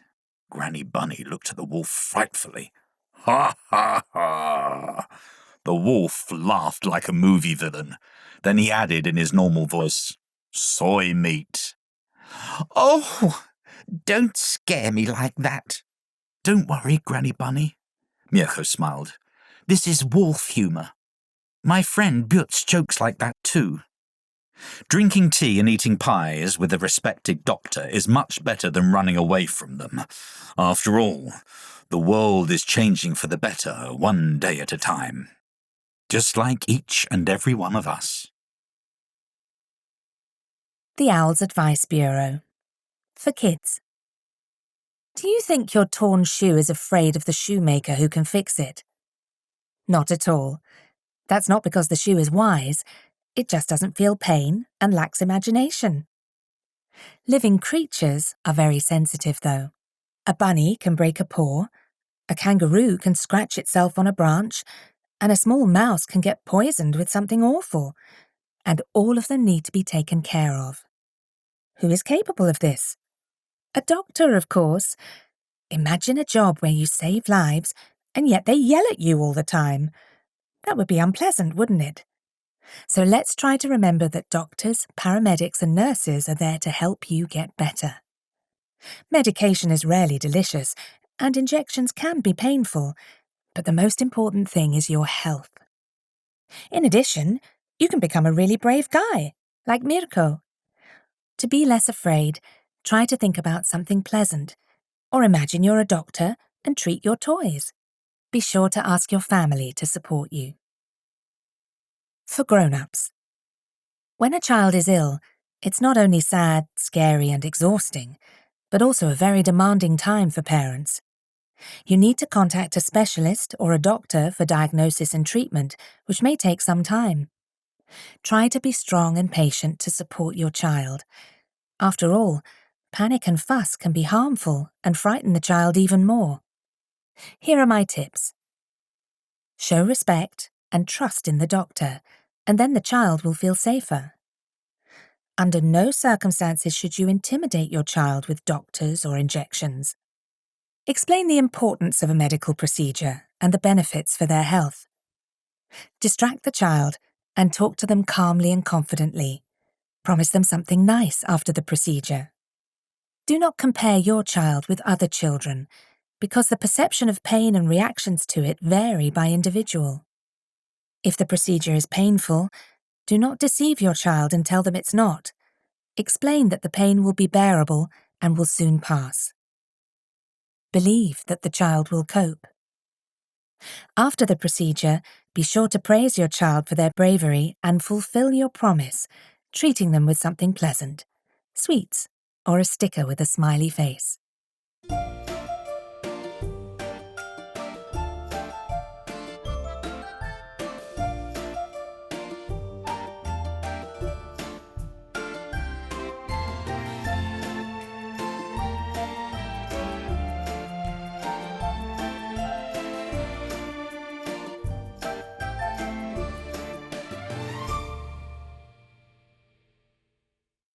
The Green Festival. The forest town twinkled with light green lights and shimmered with garlands. The suspension bridges between the hollows swayed with excitement and expectation. Green ribbons and flags rippled in the breeze. The triangular school and the round nursery were decked in green, so much so that the trees were put to shame as they shed their first red leaves. The Green Festival is a special event in town. It starts at sunset on the third Sunday of September and welcomes all the locals to the forest stage to sing songs about green, light green, and emerald things, and say goodbye to summer. Special honorary guests join in the festivities, and frogs, grasshoppers, fireflies, snakes and turtles, as well as travelling parrots and crocodiles from distant countries are welcome. In one word, green. Everyone wears green. Everyone sings about green things and drink green smoothies. "I'm not going on stage," said Boots the wolf during the dress rehearsal. What? All the students of the first and second shifts looked at him. Why? Mrs. Kangaroo asked. "My tail fell off." Which tail? Marta asked, looking behind him. "The crocodile one," Butz said, howling and whimpering. Oh, Mrs. Kangaroo clapped her paws. Well, give it to me. I'll stitch it back on. "I've lost it." Oh, Spotty couldn't help herself. Well, let's find it. "I won't look for anything," Butz said, stamping his paws before darting out of the classroom. The baby woke up in Mrs. Kangaroo's pouch. "Don't worry," Spotty said. "I'll help the little wolf and you continue the rehearsal." Thank you, my dear. The teacher thanked her, putting the baby kangaroo on the table. Spotty, wearing a frog costume, came out of the classroom and listened. Further along the corridor, she could hear paws hitting the wall. The little owl instantly flew towards the sound. Why are you so worried about that silly tail? She asked, approaching the wolf. "What? I wanted to be a really scary crocodile. Now, without a tail, I'll look like a frog." So what? Spotty looked down at her frog's legs. Frogs are very smart, and they go to the lake school, which is known all over the world. "Just don't tell me about the frog choir, okay? Everyone knows that frogs are smart and talented and all that, but I wanted everyone to be afraid of me. I thought I'd go on stage, make the sound of a crocodile's jaw snapping, and swing my tail. I even learned a crocodile rhyme. My dad invited his colleague from abroad, Crocodile Neil, a respected surgeon." "Oh," the owl said. I'm sorry it hasn't worked out the way you wanted it to." "That's all right."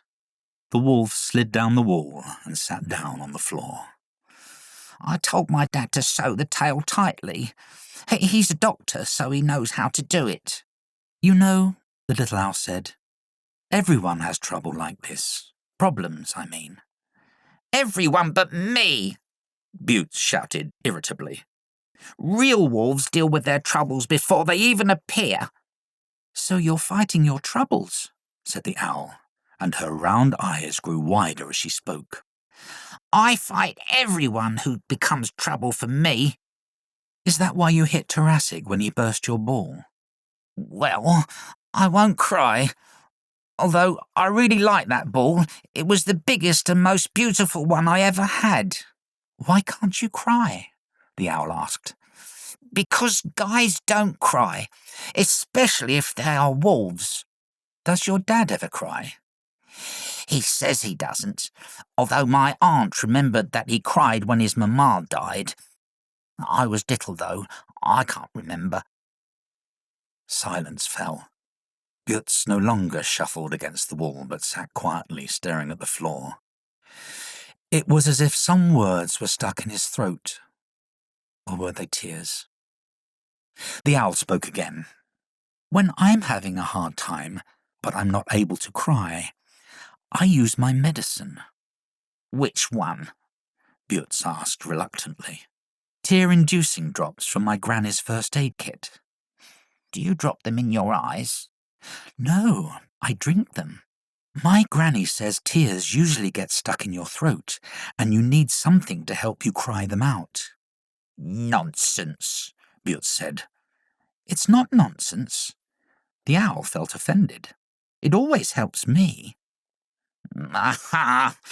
Let's try your miracle cure. Nothing will happen to me, you'll see." "Okay, then." The owl held out the bottle. "It just so happens that I have some here with me today. I thought that this would come in handy. Here, you need to drink as many drops for as many years you have lived." Butz dropped 6 drops into his mouth. "You see," he said, "it's not working. Real wolves don't cry." Tears rained down his cheeks. The little wolf cried and sobbed and sniffed and wailed. It was as if he'd been crying for 6 years. The owl wanted to come over to hug and comfort her friend, but the puddle of tears was so big that she had to fly over it. "No problem," said Spotty, sitting on Wolf's shoulder. "You just needed to cry."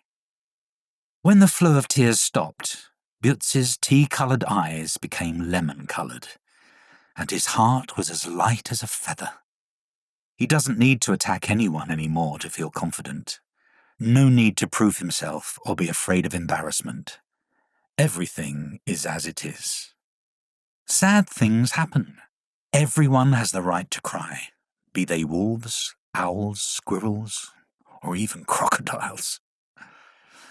"Oh, I've cried a whole lake." Butz smiled, sobbing. "Hey," said the owl, "let's scatter water lilies and invite some frogs along. Who said crocodile tears were untrue? We've got some true crocodile tears here." "Listen, Spotty, I'm a little uncomfortable about what has happened," said Butz. "You know it takes courage to cry too. That's what my granny always says. So there's nothing to be ashamed of. You're a tough and brave guy." "Thank you." Little Wolf liked being a tough and brave boy. "So brave guy, let's go on stage." "But now I don't have a costume. This wet rag will have to be thrown away." "Never mind. We'll figure something out." Butz, with Spotty on his shoulder, walked with purpose down the corridor.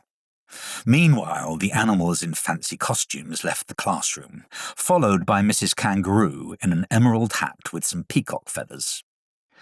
"Come on, kids," Mrs. Kangaroo said in a teacher's tone. "Follow me. Don't step on each other's tails and paws." "I'm going with you," Butz said. "Well done." "Is there a chance that someone has a spare costume? A costume, anyone?" the little wolf dared to ask. "I think I have one," Tarasic reluctantly admitted. His mamma was so excited that she had 2 grasshopper costumes. "That's great." The teacher was delighted. "I'll ask Mrs. Mayor to share it." "Thank you, Tarasic," Butz said. "And, I'm sorry for what I did." "You're all right," said the unicorn. "It's okay." Butz was silent, putting the crocodile's head over his long nose. However, he couldn't hide behind it. Neither the tail nor the head fitted properly. The seam cracked, and it was lopsided.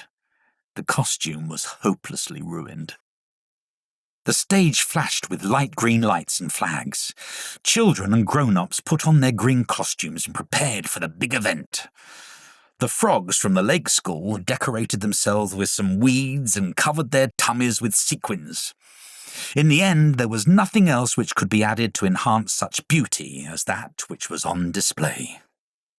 "Dear guests and dwellers of Hazelnut Marshy Meadows," Mrs. Kangaroo said, "let the first-year students of the Triangular School greet you with a frog song." The audience clapped their paws loudly. Even some sparkles fell from their costumes. The baby kangaroo, wearing a light green cap, was peeking out of his mamma's pouch. "Hooray! Congratulations!"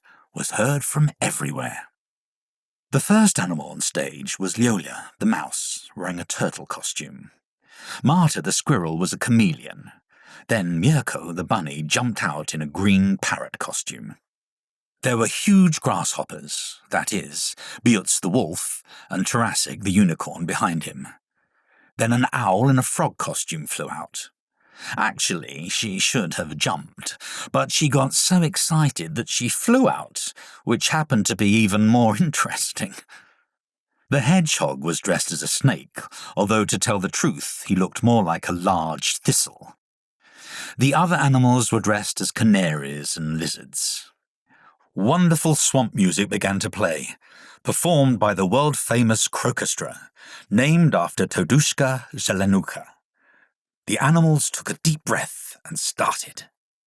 "We are toads, we are croaks, we are fun and bouncy guys. If you've turned green, then quickly join our ranks. You're a frog, I'm a frog, together we're a frog family. Croak, croak, croak, croak, croak, croak, croak, croak." "Bravo! Incredible! Croquissimo!" The young artists blushed a little as they received the approval of the audience. When the applause subsided, they continued to recite poems about different shades of green. The little mouse told one about a huge olive turtle that works as a chessboard. The squirrel told the audience about a chameleon who liked to play hide-and-seek. Mirko had a story about a parrot that talked incessantly. Tarasik spoke about a grasshopper who climbed on a trampoline. Then Butz came out in his grasshopper costume and confidently said, "Crocodiles live on the Nile, in Honduras and Jamaica. They are respectful, they are quick-witted. Crocodiles are friends with wolves." The little wolf's performance intrigued everyone. If the grasshopper was telling them about crocodiles, then who was hiding under this costume? Or maybe it was a real crocodile. "Oh!" Butz's dad howled with delight. "Your little wolf is so cool," said Crocodile Neil, sipping his pea smoothie with hot green pepper. "He's very much on the ball," said Butz's dad, sticking out his chest with pride. While the animals were telling poems, the sun was already hiding behind the horizon. Fireflies circled overhead, and stars flashed among the trees. The Crocostra took out their African steel drums and announced a break before the forest disco was to start. The animals came off the stage to their parents to cuddle and drink smoothies and eat some well-deserved treats. The kangaroo family loved their lime and bamboo smoothies. Squirrels and mice most enjoyed apple smoothies with pistachios and pine cone honey. The horses loved the cucumber and clover smoothies. The owl family liked the gooseberry and mint ones. Granny Bunny didn't like smoothies, even with green carrots. "What a surprise!" Butz's dad exclaimed, hugging Butz. "While Crocodile Neil and I were looking for your crocodile tail, you made up your mind. Yes, and so inventive." In fact, my friends helped me," the little wolf admitted. Yes, said Mrs. Kangaroo, who was standing nearby. "Our children are surprisingly friendly and united." And I've had such a wonderful holiday, Crocodile Neil said.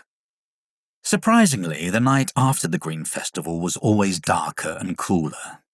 When everyone was tired of dancing, the sparkles lay down on the ground, the lights went out, fireflies flew to rest in their tree hammocks, and the forest animals crawled into their burrows, hollows, dens, and stables.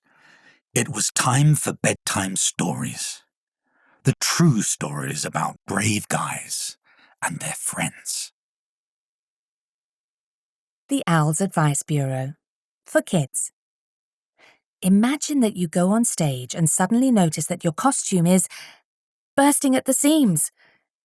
You might forget your words out of anxiety. You might run away from the stage, angry with the whole world. Or you might cry. By the way, boys can cry too.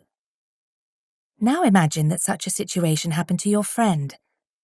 Would you still be friends with them? I hope you will. After all, bad things can happen to anyone, and friends are there to support and comfort each other. Do you know what helps you overcome the fear of shame in public? Sense of humour. Try to make a joke if you're still on stage. Look, this costume is running away from me. Help me sing a song while he's still here. I'm sure the audience will support you and will be delighted with your bravery. For grown-ups. The fear of shame is social. It often appears in school children. Children are afraid to disappoint their parents and teachers or of failing to meet their expectations. This may create excessive focus on achievements and cause inattention. The child may begin to fight with this fear, like Boots the wolf, or just be sad and anxious. Without the support and unconditional love of loved ones, this fear can lead to low self-esteem and poor academic performance. After all, a child who is afraid has less energy to learn. Their brain is too busy surviving. What can I recommend? Encourage your child's efforts, not achievements. Show kindness, tolerance, and compassion in situations where your child may feel ashamed. Remember that children may be shy, not only about their appearance, clothes, hairstyles, glasses, but also about the characteristics of their nature and behaviour, dreaminess, stuttering, forgetfulness, etc. Talk to your child about traits in others that should be appreciated and accepted. Does it really matter if someone's clothes are accidentally stained, or if some physical feature is different? Could sincerity, kindness, or a cheerful disposition matter more? Share a story about how you once got into an awkward situation, and together with the child, laugh out that situation and show humility. Watch yourself. You may be too demanding of your child. Do you really think your self-esteem depends on their success? Allow your child to show strong emotional reactions, anger, sadness, fear, and be prepared to support them. Develop creative approaches to solving unexpected problems.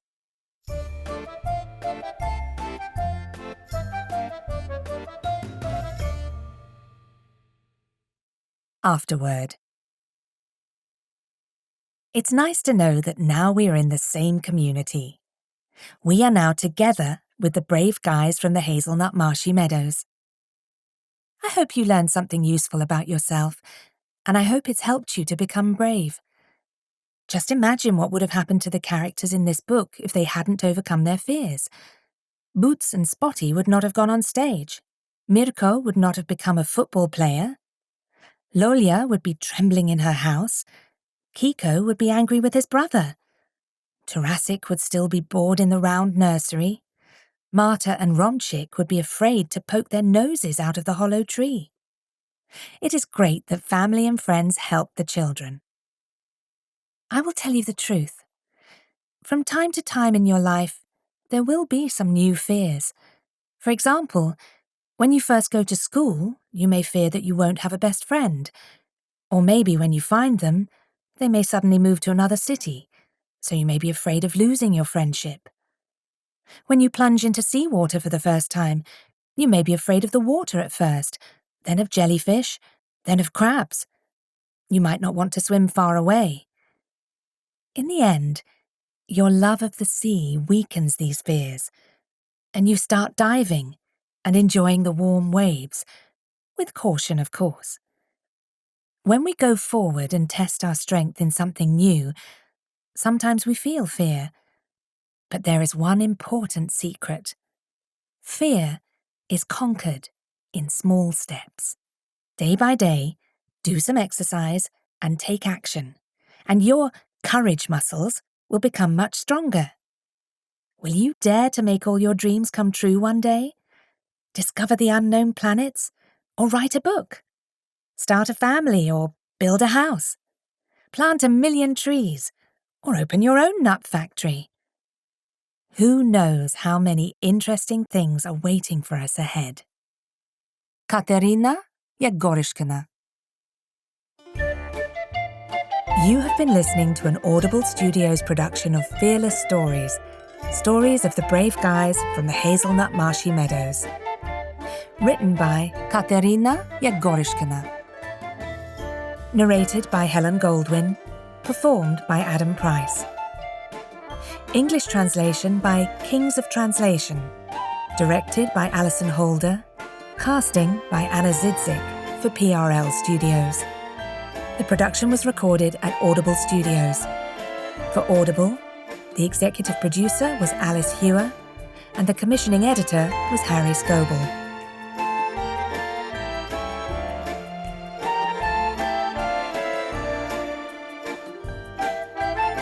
Copyright 2020 by Vivat Publications LLC. Production copyright 2022 by Audible Limited. Audible Studios is a division of Audible Limited.